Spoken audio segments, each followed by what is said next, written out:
Big boss ಮನೆಯಲ್ಲಿರೋ ಮಹಿಳಾ ಸ್ಪರ್ಧಿಗಳ ಖಾಸಗಿತನಕ್ಕೆ ಧಕ್ಕೆ, ಬಿಗ್ ಬಾಸ್ ಶೋ ವಿರುದ್ಧ ದೂರು ದಾಖಲು.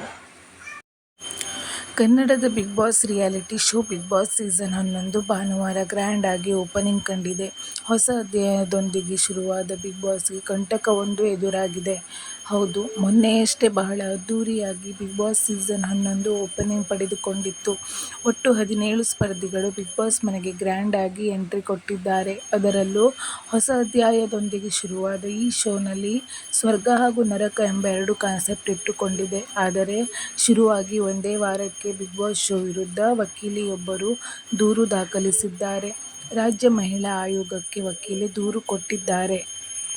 ದೂರಿನಲ್ಲಿ ಏನಿದೆ? ಕಲರ್ಸ್ ಕನ್ನಡ ವಾಹಿನಿಯಲ್ಲಿ ಪ್ರಸಾರವಾಗುತ್ತಿರೋ ಹಾಗೂ ನಟ ಸುದೀಪ್ ಅವರು ನಿರೂಪಣೆ ಮಾಡುವ ಬಿಗ್ ಬಾಸ್ ಸೀಸನ್ 11 ಕಾರ್ಯಕ್ರಮದಲ್ಲಿ ಮಹಿಳೆಯರು ಮತ್ತು ಪುರುಷ ಸ್ಪರ್ಧಿಗಳು ಭಾಗವಹಿಸುತ್ತಿದ್ದಾರೆ. ಬಿಗ್ ಬಾಸ್ 11ರ ಕಾರ್ಯಕ್ರಮದಲ್ಲಿ ಸ್ವರ್ಗ ಮತ್ತು ನರಕ ಎಂಬ ಎರಡು ವಿಚಾರದ ಮೇಲೆ ಸ್ಪರ್ಧಿಗಳನ್ನು ಪ್ರತ್ಯೇಕವಾಗಿ ಇರಿಸಲಾಗಿದೆ. ಭಾರತದ ನಾಗರಿಕರನ್ನು ಖಾಸಗಿ ವ್ಯಕ್ತಿಗಳು ಬಂಧನದಲ್ಲಿರಿಸುವ ಹಕ್ಕನ್ನು ಹೊಂದಿರುವುದಿಲ್ಲ.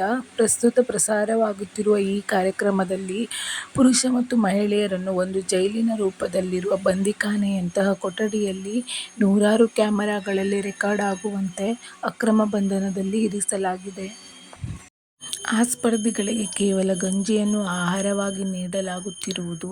ಸಂವಿಧಾನ ಪ್ರಕಾರ ನಾಗರಿಕರಿಗೆ ಪೌಷ್ಟಿಕ ಆಹಾರವನ್ನು ಕೊಡದಿರುವುದು ಅಪರಾಧವಾಗುತ್ತದೆ. ಅದರಲ್ಲೂ ಮಹಿಳೆಯರಿಗೆ ಪ್ರತ್ಯೇಕ ಶೌಚಾಲಯ ವ್ಯವಸ್ಥೆ, ಮಲಗುವ ವ್ಯವಸ್ಥೆ ನೀಡದೆ ಅವರನ್ನು ದೈಹಿಕ ಬಾಧ ತೀರಿಸಿಕೊಳ್ಳಲು, ಮತ್ತೊಬ್ಬರ ಅನುಮತಿ ಮೇರೆಗೆ ಶೌಚಾಲಯ ಉಪಯೋಗಿಸಲು ಬಲವಂತಕ್ಕೆ ಒಳಪಡಿಸುವುದು ಮಹಿಳೆಯರ ಖಾಸಗಿತನಕ್ಕೆ ಧಕ್ಕೆಯಾಗುತ್ತದೆ. ಬಿಗ್ ಬಾಸ್ 11ರ ಕಾರ್ಯಕ್ರಮದಲ್ಲಿ ಸ್ಪರ್ಧಿಗಳೊಂದಿಗೆ ಕಾನೂನುಬದ್ಧವಾಗಿ ಒಪ್ಪಂದ ಮಾಡಿಕೊಂಡಿದ್ದು, ಇಂತಹ ನಿರ್ಬಂಧಗಳನ್ನು ಹೇರುವುದು ಸಂವಿಧಾನ ಬಾಹಿರವಾಗಿದೆ ಎಂದು ತಾವು ನೀಡಿದ ದೂರಿನಲ್ಲಿ ವಿನಂತಿಸಿದ್ದಾರೆ. ಹೀಗೆಯೇ ಇಂತಹ ಹೆಚ್ಚಿನ ಬಿಗ್ ಬಾಸ್ ಅಪ್ಡೇಟ್ಸ್ಗಳಿಗಾಗಿ ನನ್ನ ಚಾನಲನ್ನು ಸಬ್ಸ್ಕ್ರೈಬ್ ಆಗಿ. Thanks for watching.